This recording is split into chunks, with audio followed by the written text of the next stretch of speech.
on behalf of the Baptist Churches of New England. The last time we were on, we were still using our old name, the Baptist Convention of New England. And so we're now the Baptist Churches of New England. So as you see our new signage, you'll see that we have the word churches because we're focusing on you, the local church. And so we're glad that you're with us and part of who we are here at the Baptist Churches of New England. So most of you know who I am. I'm Sandy Coelho, and I serve as the Leadership Development Director at the Baptist, I haven't even changed my screen yet, the Baptist Convention of New England.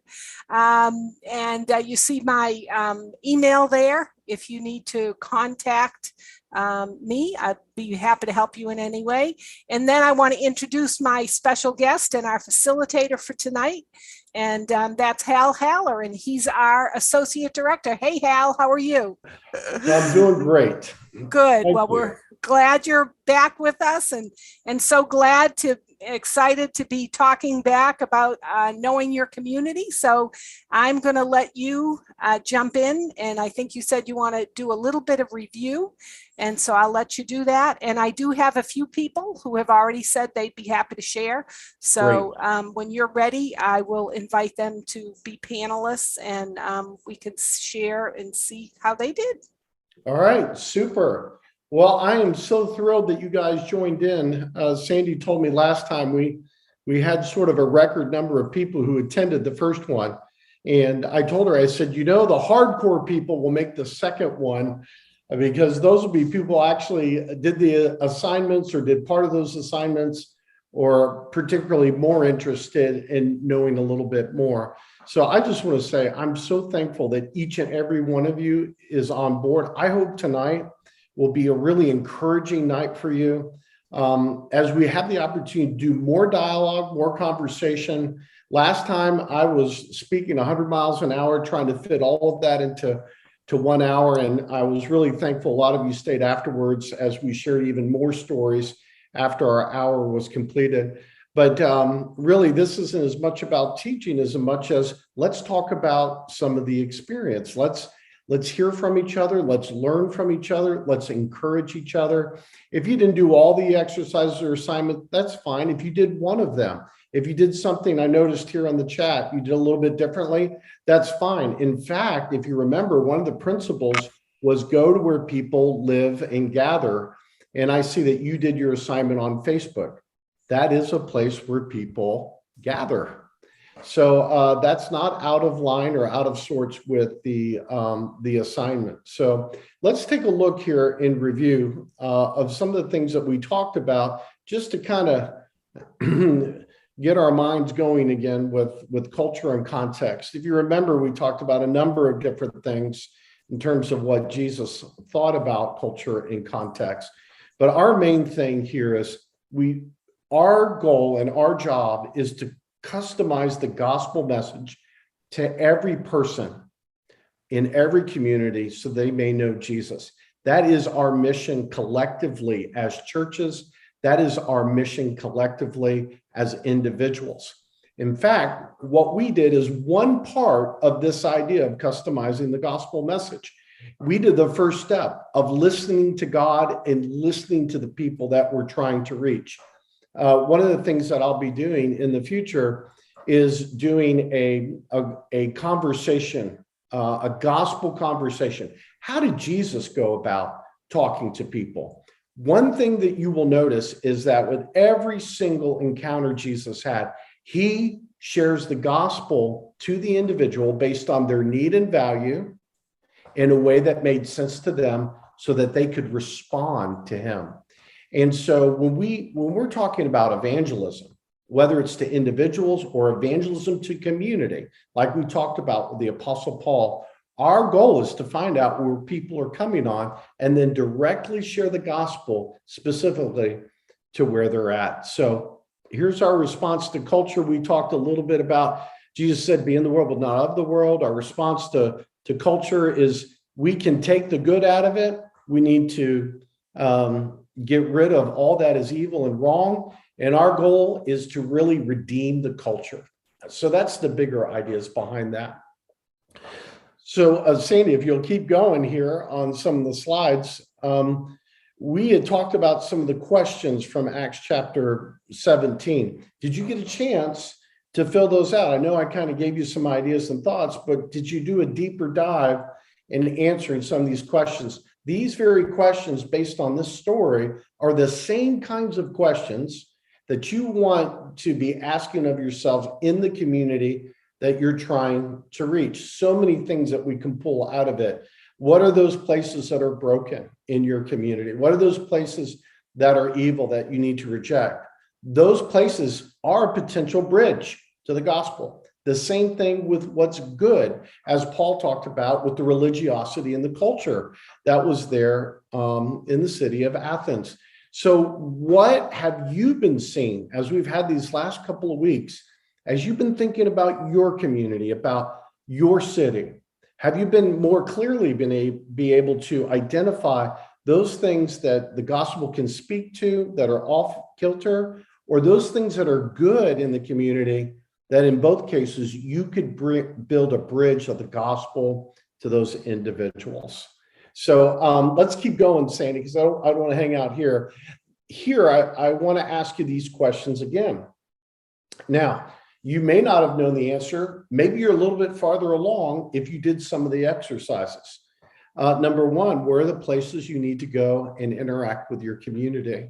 Remember, we talked about it's places where people live and gather. I just gave the example here that was put on Facebook. That's a place. I have a friend, he did these meetup groups. He was a Google professional, and he found that in his particular community that people were interested in search engine optimization. And so he just started an SEO group based on conversations he was having with people. He goes, wow, there's a lot of people who are interested in this topic. And he started a group, and he told me anywhere between 20 to 25 people would show up on a monthly basis. And a lot of them would be different people from month to month, but he would just share with them on areas of what they were interested so they could further their business. Well, as a side part of that conversation, people would regularly ask him, why are you doing this for free? We pay a lot of money to get this kind of information. And his simple explanation would be, well, I'm a Christ follower. And as a follower of Jesus, his task to us is to serve other people. And this is just one way that I can serve you and serve people in our community. He had amazing conversations out of connecting the gospel to a place where people were interested. And that's what we want to do. Where are the places you can go? In that story with Paul, remember it says he went into the marketplace daily. He went into the synagogue daily. Where are you on a day-by-day basis going to so that you can connect with the people where they are, where they live and gather? If you had some of those conversations, we talked about what's important to you, and they shared that with you, you now have a better idea of what they're thinking, what they hold dear to them, what their values are, what their beliefs are. In fact, if you had a number of conversations with people in your community, you probably are getting a better feel as to what the spiritual receptivity level might be in your neighborhood or your community or city. Notice question 4, where are the places in your community where spiritual conversations are already taking place? Did any of you stumble on to one of those places in your community? Was it a coffee shop? Is it around the water cooler? Where are those places? Are those places online where spiritual conversations are taking place? But as you were going, did you see any of those places of connection? Then finally, what are some of the creative ways I could share the gospel that takes into account the culture of my community? Bottom line, what were people saying to you that in terms of what they said was important to them? Is there anything that you could have said to them based on what they valued that could get them closer to embracing Jesus? Was there anything that they said in terms of what the church could do in meaningful ways to connect with something that was important to them? So one of the things that God expects from us is to listen to his spirit and to be thinking and discerning all along the way. Let's keep going, Sandy. So remember, the bottom line is every single one of us, our job is to be a missionary. And our goal is to get the gospel to the hearts of the people we're trying to reach. Remember Jesus's mandate, we're all about making disciples. And our goal is to find the platform, that's the value and need in people's lives, so we can share the gospel. And this is one of the things that I will cover when we do some upcoming evangelism trainings about what Jesus did to do that very thing, how he found that platform, that access point in their heart in order to share with them about who he was so that they would be receptive to it. And remember, my approach was listening to God and listening to those in my community. That is the essence of what you should have been doing over the last couple of weeks. Were you listening to God? Were you saying, God, who is it that I need to be talking to? God, help me to hear what they're saying, not just with my physical ears, but let me have the hearing that comes from you. Remember, Jesus said they have ears, but they can't hear. They have eyes, but they can't see. Remember, he said, hey, lift your eyes so that we can tap into those spiritual realities. What was God revealing to you as you were connecting and intersecting with people? And what were people actually saying to you? Sometimes we have this construct in our mind of what we think is important, that people hold as important. But did we actually clear the slate and simply just listen to them and hear what they had to say? I hope that you garnered a lot more information through that. And then here's the strategy, is to take what you've been learning, right? And then be able to apply it to the people that you're trying to reach. So this involves a little bit of skill as you're sort of discerning and taking all that information. All right, yep, keep going, Sandy. So ways to listen to God and others in the community. Remember, we start with a clean slate. God, what do you have to say? And then my focus is listening to him. Okay, this is a spiritual endeavor. Like, this isn't about us going out and making presentations and using a salesman type approach and then hoping to get some kind of result. This has nothing to do with that. This has everything to do with God. We know that God's Spirit is the one who draws people to himself. So we have to start with God. In every conversation that's going to be meaningful, we have to first approach him and say, God, I know that you have someone that you want me to speak to. God, I know that when I have that conversation, you got to be able to speak through me. God, you got to open my ears so I can hear what they're saying. You got to open my eyes so I can see what's important to the people in front of me. And so that's what we do. We observe where they are. Just the other day, we were with a guy, and he was, Sharon was getting a new cell phone, and he had a huge tattoo on his arm, and it was actually a cross. And so we just asked him, hey, is that important to you? Well, he opened right up and talked to us about that he actually is a Christ follower. Now, when I go to restaurants, sometimes my waiter or waitresses, they have tattoos, and I say, hey, what does that tattoo mean to you? And normally it's deeply personal. We can see the things that even just in front of us, even if we didn't speak a word, we could see there are clues into how we can reach them, the things that are important to them. So part of that is beginning to ask the questions, to not come up with our assumptions, but to simply listen to them. Let's keep going, Sandy. So how do I listen to them? I think of ways to correlate the gospel to what's important to them in terms of the people we're trying to reach. We were talking, Sharon and I asked a person the other day, it was our waitress. I said, what's important to you? And she said, I'll tell you what's important to me. It's having fun. I love having fun. And I said, man, that's great. That's what's important to you? And she goes, well, let me think about it. She goes, well, not really. If you want to know what's really important to me is I just had a baby girl, and she just rules my world. I constantly think about her. In fact, there's all these other things that people try to get me to do, but my whole world is around my daughter. That's what's really important to me. And so just going down the road of understanding what's important to the people you're trying to talk to is your access point to sharing with them about Jesus. Let's keep going. So let's get to our homework, the things we talked about the last time that we were online. You were given four exercises.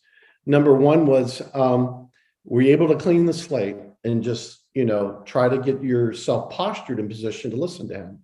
Secondly, did you find a place, maybe in the community, whether it's a park or a neighborhood or something like, did you just sit there and be quiet and just look in terms of what was in front of you as people were walking by, as things were taking place? What is it that you actually saw? And it wasn't, I hope, just a physical description of what you saw. I hope that God revealed some things to you that went beyond the physical things that you saw, like we talked about last time. And then when you ask people what was important to them, what did they say? And what did you hear? And what did it mean? And then based on what God was impressing upon you, based on the things that you were seeing in the community or with the person you were talking with, and based on the things that they said, if you were to share the gospel with them, what could you do?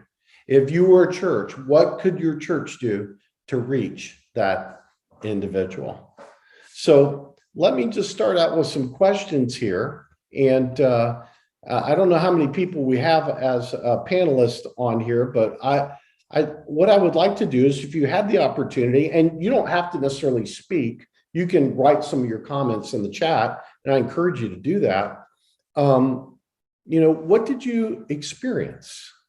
What did you experience? So who would like to go first and share?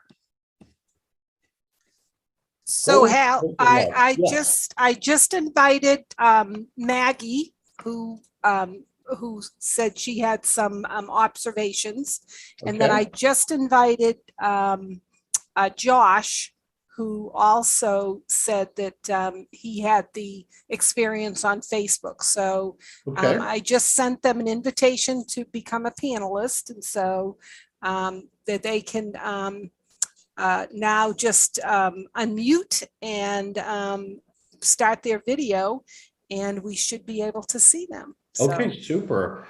Yeah, first of all, I would just love to hear, like, what was that experience like for you? Before you actually talked to someone, maybe while you were talking with them, and afterwards as you reflected, what was it like?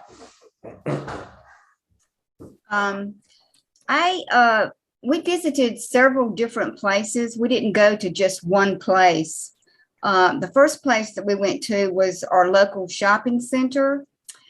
We had a 360-degree view, and we noticed a lot of things, obviously, and wrote it all down. But the one thing that really stuck out, I felt, was that we had a lot of older people and we had a lot of younger people, and they were not in any way interacting with each other. And in fact, it seemed like the older people were getting left out or just ignored. There was no interaction between the two different groups. We noticed that at the shopping mall, and then we went to the boat landing, which is a place where people hang out and fish and what have you. And again, I noticed the same thing. There was a young couple or a young man with a baby, and they were fishing. And then there was an older man who was sitting not really that far away, but there was no interaction. And that was really impressed upon me, is that it would really be great if there was a way to bring those two groups together. Also, we did a block party this weekend at our church. And another thing that I noticed is, again, a lot of younger families came, and they were all looking for, and I know this because I did speak with some of them on Facebook, by the way, they were looking for a place to bring their children that was free, that didn't cost a lot of money. So money's tight right now. And so I thought that the block party kind of just really was a really good way of seeing that need in the community. which the block party was really good. It actually was an evangelistic outreach in itself. So that's basically what I observed, and just, wanted to think more about. There are 3 of us in our group here. And so we want to get together and, maybe come up with a strategy about how we could possibly put these 2 groups together. Was there, Maggie, anything that surprised you when you were either observing people or talking with people, or anything that might have impacted you or challenged you when you did this?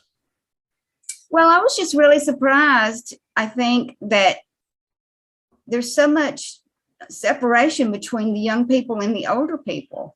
That really surprised me.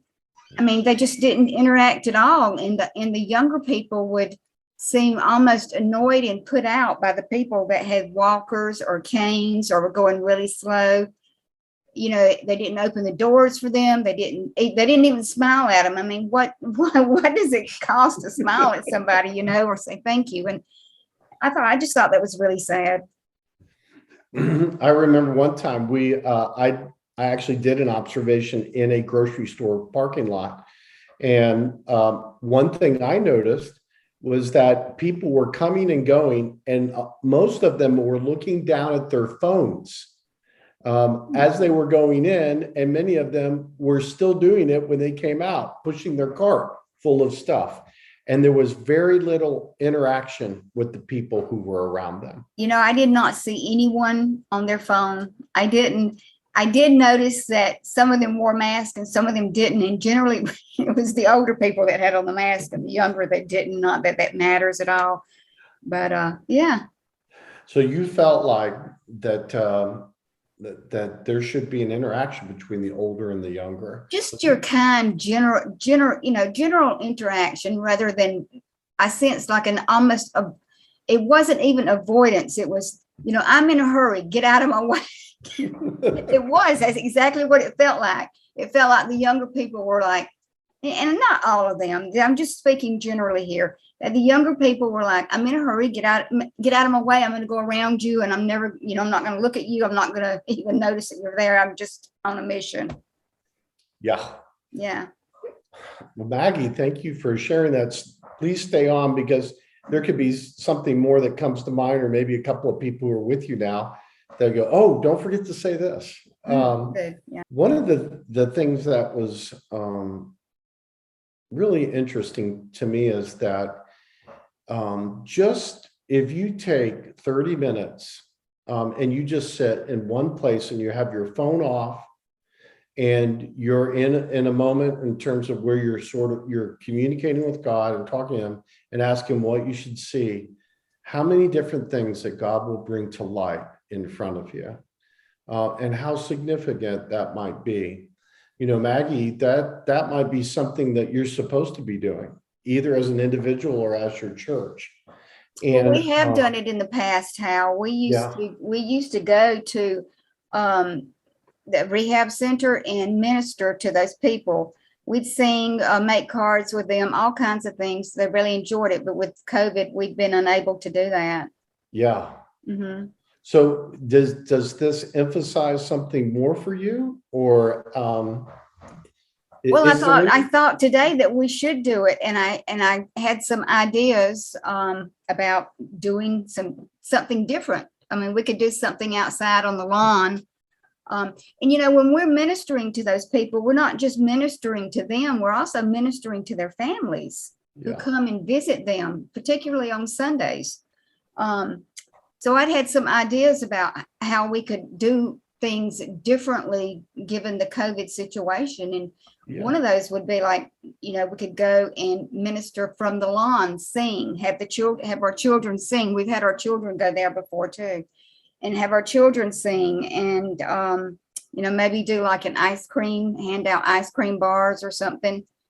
I don't know, but that thought had crossed my mind as maybe a strategy to reach more families. Yes, we connect the old and the young together. Mm-hmm, exactly. Who doesn't like ice cream? Right. My grandmother, she lived to be 95 years old, and she would have 2 bowls of ice cream almost every day. Yeah, they like ice cream. You think my grandmother liked ice cream too. It was always in her freezer, and kids love ice cream. So, I mean, that's a match right there. Yeah. So, I guess that was the secret to her longevity, was eating plenty of ice cream. But what are those things that, you're thinking, like, what are those things that we can connect together? We definitely want to hear the stories of what God is doing in you and in your church, and in New England. What are the things that you've been seeing? What are the things that you've been hearing? What is it that God's been impressing upon you? What are perhaps maybe even some new learnings or a reaffirmation of something that you always knew was important, but you weren't putting into practice? Any of these things, we would love to hear from you about what you're sharing. Well, I love the idea of how Josh, decided to do it through Facebook. So I think that's a really great idea. Bill Smith says tomorrow's our community farmers market begins each Friday, and our church is just across the street. So it's going to be a great time for him to watch, listen, and share. Yeah, absolutely. That even makes it easier. And remember, when we talked about the assignment, you're not there to invite them to church or necessarily share the gospel or necessarily pray with them. But if a conversation like that happens, you're like, oh, I don't know if you know, but our church is right across the street. You should come with me sometimes. That makes it pretty easy. But I'll be really interested, Bill, if you would, tomorrow, I'd love to hear some of your feedback about what you observed and what you saw and what people were actually saying to you. I would really appreciate that. Yes. And Hal, where are some good places? So, Maggie tried the grocery store. Josh is talked about how he did Facebook. Bill's doing the farmers market. What are some other places that you would suggest for people to make connections? So it literally can be anywhere in any town. But what you have to do is identify, where do a lot of people like to go and hang out? What's the gathering spots in your community? So coffee shops, grocery stores, where the people like to gather. Some places have sports like ball fields where soccer's big, or football or baseball, or there are a lot of different things that are taking place in the community. Every community has certain things that they attract them. There'll be a good number of people who are there. So that's why it takes some time for you to figure out, where are those people hanging out? That's why Paul went to the God-fearing Jews in the synagogue, because he thought, okay, well, at least I know conversations are going to take place there, and there's going to be a group of them, and I could hit, a lot of birds with one stone if I go there. But then he also said, I got to be in the marketplace every day where people are hustling and bustling. Mm-hmm. So where are the people in your town hustling and bustling? There are, like, I lived in one neighborhood where people like to throw parties all the time for the neighborhood. That's a great place to go. When I used to live in Newtown or Sandy Hook, we lived right next to a pond where a whole group of people 2 or 3 times a year like to gather from our community. It was a great way to get to know some of our neighbors and get to talk to them about who they were and what was important to them. There are these natural things that take place in every community where people will gather on a weekly basis or a monthly basis or on a seasonal basis. Oh, okay. Seasonal. Yeah. I would like to share an experience about a coffee shop. There is a group of ladies, in addition to myself, that we meet periodically in a coffee shop for that particular purpose, is to meet people. And, you know, we'll be sitting there talking or doing a Bible study or something. And we've met a lot of people this way, in that they hear us and that they see us. We're there for, you know, an hour, maybe an hour and a half. And we've met people from other churches that hear us or see us, and that they've come up and just started talking to us. We've met youth pastors from another church that just happened to come in and see us and say, what are you studying? What are you doing? We've made interactions with the people that work at the store. So it's just something that three ladies, sometimes four, will go and just get together and fellowship there and meet people. And it's just do it. Just go and you'll be surprised. Well, Maggie, one of the things that Sharon and I have been doing is we've been going to a church up in Lunenburg, and there's a coffee shop. If you know me, you know I love coffee. I drink it all the time, but I like good coffee, not bad coffee. And so I found this really, really good coffee place. They roast their coffee. And so my wife and I met this young lady whose mom had passed away, who serves. And every time we go in there, we just talk to her, ask her what's going on, what's happening with her. And it's been an amazing conversation that has been blossoming out of that. And again, our goal wasn't to say, hey, will you come to church with us? But the last time we were there, we had the opportunity to invite her to come to church with us. And she said yes. Wow. So we've just got to figure out when that's going to happen. But our eyes were open, our ears were open. We were just asking questions. She began to reveal who she was, where she was at. There was an opportunity and a need. And I'm really excited about, where this possible relationship is going to go. And I think part of it is we intentionally, have that mindset about where we go. It's like, okay, wherever we are, we just need to love people. And the best way to love them is to listen to them and find out where they're coming from and what's important to them. And maybe the Holy Spirit will generate a conversation that goes, in a spiritual direction. But what I've also found is that I used to, when I was a church planter in Florida, I used to hang out at Panera Bread back in the day. And I would have, because I went there consistently, I got to know all the people who would serve the food, but I also got to meet people who also went to Panera Bread on a regular basis. Like a group of guys who are retired who like to go there on a Thursday morning. I would find these pockets of people who would be there on a regular basis, and we would strike up conversations. So where is it that people are gathering?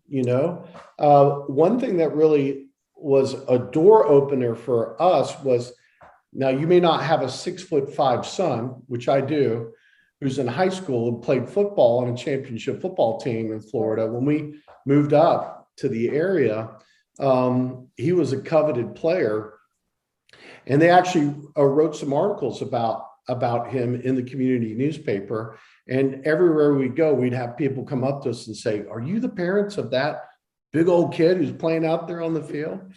And I said, yeah, that is. And we would strike up these amazing conversations. And most of them would be at the football field, right before game time. Yeah, we'd talk to 3, 4, 5 different people. So where are the gathering places? Where do people like to hang out? Where do they like to have fun? Anywhere people are doing that. That's a great place to connect. Cool. So he had lots of good feedback, he said online. I don't know if you saw this, Hal, but he said he had a lot of good feedback. So he is in a small town right outside of Manchester, New Hampshire. Mm-hmm. And so on online, they're saying they're very concerned about their families. And I like this one, keeping the small town feel to Hooksett, which is where the area is. And then he says people really want to keep the small town charm and safety while raising their kids. They're stressed financially, and like Maggie shared, looking for free or affordable things to do. And he shared that that their church is they're focused on outdoor space. So they actually are opening our new community playground next month for their community. So they figured out a way that they could interact with their community through providing, this playground. So I think that's awesome. That's putting two and two together. Yeah. That's the fulfillment of what we're actually talking about. Right. Yeah. Yeah. I love, finding at a kid's swim meet or swim lessons. Yep. Yes, I hear that a lot. People are standing around and they're open for conversations. I've heard of people where people are waiting to pick up their kids after school and they get there early and they're there 15 minutes or 20 minutes. Parents end up just standing around and talking to each other. Where are those places where you have those kinds of pockets of time to be intersecting with other people? So yeah, all of that's really good. And Bill says they're considering after-market events following the farmers market. So this discussion, he said, is leading me to think about asking people the next 2 weeks, what types of events would they enjoy and attend after the market is over? So that's good, asking, getting some feedback that way. Absolutely. Yep. Absolutely. So I was talking to a couple who's went into a church and the church is about to die. This is just on the other side of Connecticut in New York. And they were like, we don't know how to reach the people in our community. And I said, well, where are people gathering? They said, literally people gather once a month right in front of the place where they meet for church. They actually have like a bazaar type thing that takes place. I said, have you ever participated in that or gone out and hung out with people there? And they said, well, no, because it's during our church time that we have for worship. So we just kind of go into our church thing. And then when we're done, we just go home. I said, well, you ought to think about interacting with people. Maybe, in fact, this may sound crazy, suspend your worship service and just go and meet and talk to people and ask them what's important to them. Well, they ended up doing that. And now several of the people are involved with helping to put that bazaar together once a month. And they're making connections and have actually seen people come to the church just by simply integrating with them, connecting with them. And one of the guys said, well, I'm not really an outgoing person and I don't feel comfortable like just talking to people. Or I said, well, what do you like to do? What are you passionate about? He goes, well, I'm passionate about music. I play guitar. I used to play in some bands. I said, well, why don't you go online and see if people are looking for musicians? Maybe you could connect with some unchurched and lost people there. So he goes, well, maybe I'll do that. Well, he's done that. And I just talked to him and he told me, he said, I know it's going to sound funny. He's a pastor, right? He goes, sounds funny, but I'm in 2 bands now. And in both bands, I'm the only Christian intersecting with them. And he used his passion and he's connected with them and he's building a viable relationship and he's finding out what's important to the people he's hanging out with. To me, that's a super cool story. Cool. Well, Kevin's joined the conversation here, Hal. Awesome. Kevin? Hi, Hal. Hey, Kevin. So I got to just touch, I know Josh isn't up there anymore, but I've seen pictures of the playground. It looks awesome. Oh, cool. Our church is in Manchester, so we're just a little ways away. We're excited for what they're doing. That's really cool. Hal, you talked about the marketplace, and you also you gave that question, what's important to you? And that was the big takeaway that my wife and I left part 1 with. It's a really simple question, but boy, there's so much to be learned from that. I have the pleasure of working for a chaplain group that goes into workplaces, goes into the marketplace. And I probably visit with 150 people in a span of a week all around this area where we are, going into their business, going into where they work. That was the question I asked for the entire week. What's important to you? And some of them, and it was funny because there were some who gave very flip answers. They're trying to be smart and smug in front of their friends. And I would always just kind of, okay, why? and invariably it turned into this deeper conversation. And many of the people that I talked to, it was the big thing was family. That was this, and that's something I probably could have told you about this area, is how important family is to people, especially with all of that's happened over the last 2 years. We have a mission team coming up from Georgia in the end of July, and we're going around with a 1-question survey in the neighborhood around our church. It's an inner city church. We meet in a storefront, but they're going around with 1 question: what's important to you?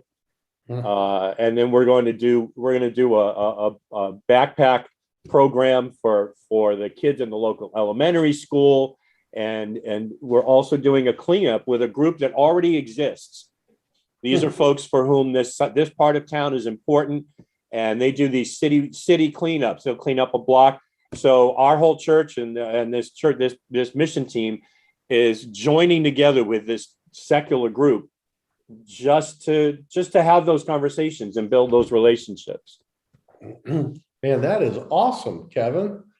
And Kevin, when you were asking those questions with your 100 or 150 people, and of course you're getting all that feedback with family, was there anything that particularly sort of distilled right up to the top that wow, I need to pay attention to this, or wow, this really affirms what I've been thinking all along, or Yeah, a lot of the folks that turned to family, it was concern for their children in this day and age right now.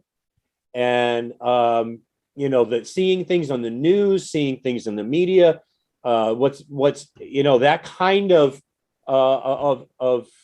stress and anxiety for their kids. It's hard for me. My children are in this, there's war, and there's shortages, and there's a pandemic. And so for me, I actually took that to heart and started having some conversations. Some people are open to continuing that conversation, going further with it. But certainly there's that mental note. We need to keep going down this path. Some of them are Christians. Some of them actually are already there. But so many just don't have the answer. Don't know Jesus. So let me ask you this, Kevin. I'm putting you on the spot, but Bring it. Okay. My wife is cheering for you. So based on that, what they've been telling me about the anxiety and stress and all that, one, what could you do as an individual to help alleviate that? What do you think could be a connecting point to them? And secondly, on a broader scale, what could your church do to help them where they're at? So for me, this was actually something that I brought back to the church and kind of fed them. And I haven't given them all of these details because I really was I'm hoping there are some of them watching tonight. We've been promoting this like every week, so to be a part of these, but to do something for our community, to do an outreach for the community. We have a city park that's not too far from us, and just have food, have fun, have games in the city park. Invite people, and then lead it into a time of worship. We actually meet in the park 3 times this year. I think we're going to do 4 times during the summer. We don't meet inside. We go in the park, we set up chairs and such. But to invite them to something like that is less threatening than, hey, come into my church building, come to an event. Because for me, I look at this and say, what do they need to have that, to have a sense of peace about their kids and what they're going through? Yeah. And I really believe it is to have, well, first of all, we all know it's that relationship with Jesus, but how do they meet him? And the best way to meet him is to have this group of people that are all together doing things that are fun, doing things that they can join in, and then watching this group of people who seems relatively normal, all of a sudden then turn and say, hey, we're going to have a church service now, and we're going to praise God, and we're going to sing his praises. join us for this too. We've got chairs, we've got blankets, we've got water all set up. Come on and sit with us. This is how we're going to finish off our day. It's a family event that then allows the family to come to a place where they can hear the good news. All right, so one more quick question. Out of all those people you've asked the question of, whether it was in the marketplace or outside of what you were doing, how many people refused to answer your question? Not a single one. Not one. Every single one of them answered the question. Some of the answers were very surfacey, but boy, I'll tell you, it was an amazing thing. It was like, there was no pressure on them except to come up with that answer. Matter of fact, one of the places I went, I asked the question. It was a place where there are 17 employees, and they all just kind of stared at me. Some of them were very young and very a little skittish about talking in public. And I said, "You got a week. I'm coming back next week. I want it, and I'm hoping to get an answer." The owner's a very strong believer, so he actually wrote it up on their board so they would all remember the question. And I came in the next week and he said, "All right, it's homework time." And we went around the room and people talked about what was important to them and why, and then examined it and had discussions with themselves. Well, my family, God, my family and God. And, sometimes I mix those up. It's like, but yeah, not one person said no.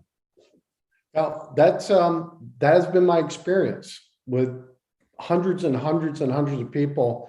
Almost nobody ever refuses that question. And by the way, not only do they not feel pressure, I don't feel pressure. Yeah. In fact, it brings me joy to ask them that question because they actually get to share with me something that's important to them. And they actually like that. They value that for the most part. And asking questions back, Yes. My family's it's my family. Oh, tell me why, what specifically? And then all of a sudden they have to examine, why is this important to me? And what aspect of family? And yeah.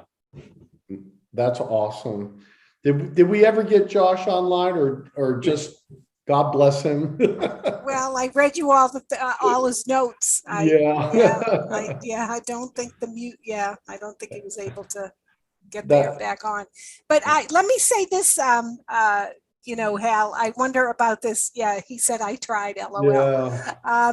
So, might be a neat idea for churches, maybe some churches that are watching and haven't engaged in the homework yet. Mm-hmm. But maybe a challenge to pass out, an index card to their members of their church and say, this week, your assignment is, talk to 5 people and ask them that one question and bring all those index cards back to church the next week. And just think of you could potentially have hundreds of responses Mm-hmm. that the church could gather. Because my question is, so they get all this information, how do they cull it down? How, what would be the next step? So let me give you guys an idea. So what we can do, or what you can do in your situation is, sometimes we'll mobilize a group of people. Let's say you have 20 people in your church and you say, hey, listen, we'd love to have 200 people reveal what's important to them. And most of your conversations are going to be 3 minutes at most, maybe 5. But let's come back here in about an hour and a half, and let's talk about what we discovered in our town. And then everybody shares what they heard. Get a big notepad, one of those ones you stick on the wall, and start writing all the things that people say down. Summarize the idea: family, or safety, or economics, their finances, or a job, or whatever they say.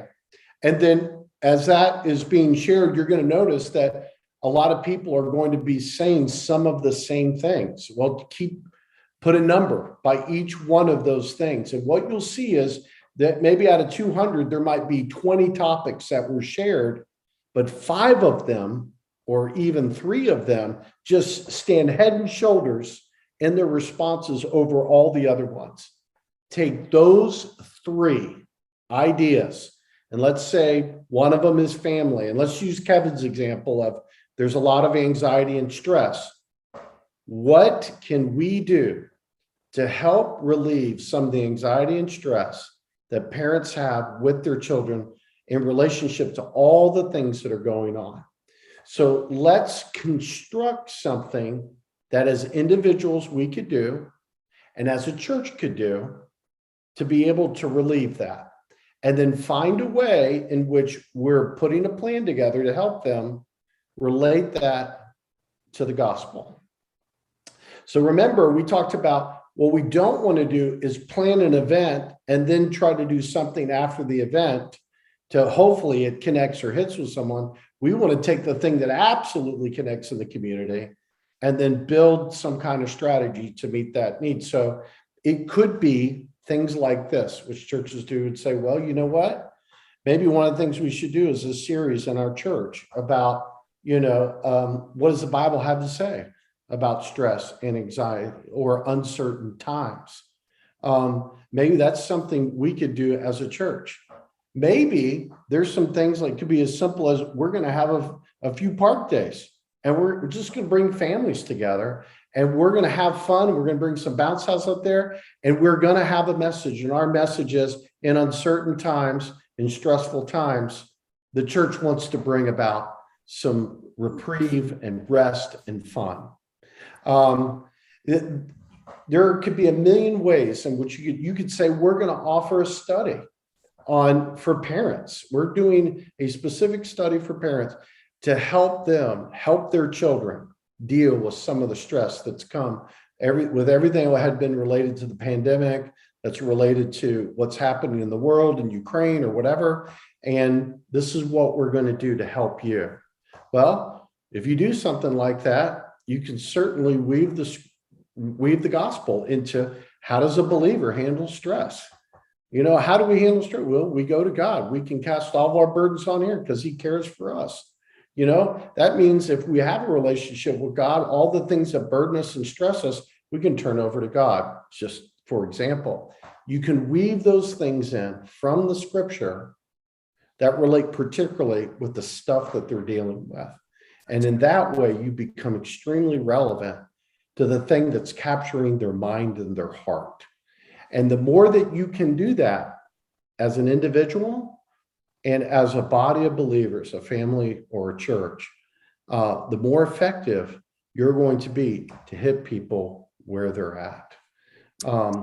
So one of the things that I have done in the past is help churches put a strategic plan together based on the things that they heard and saw, the things that God was impressing on them, to put some of these particular things together in which they think might connect with the people that they're trying to reach.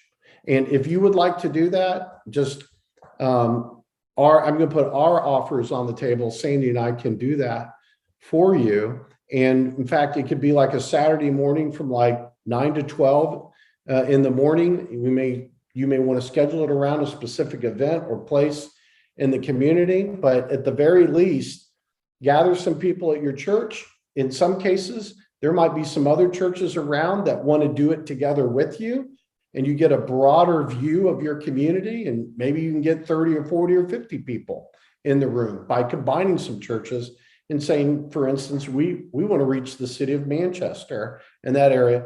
If we take 40 or 50 of us and we go out for an hour and a half and we bring back 300 or 400 conversations worth of their priorities and values in terms of how they answered what's important to them, we could really do a deep dive of how we could actually reach those people. Does that make sense? Yep. Perfect sense. Yeah. I just felt it, be good for people to kind of get a vision for what something that would look like.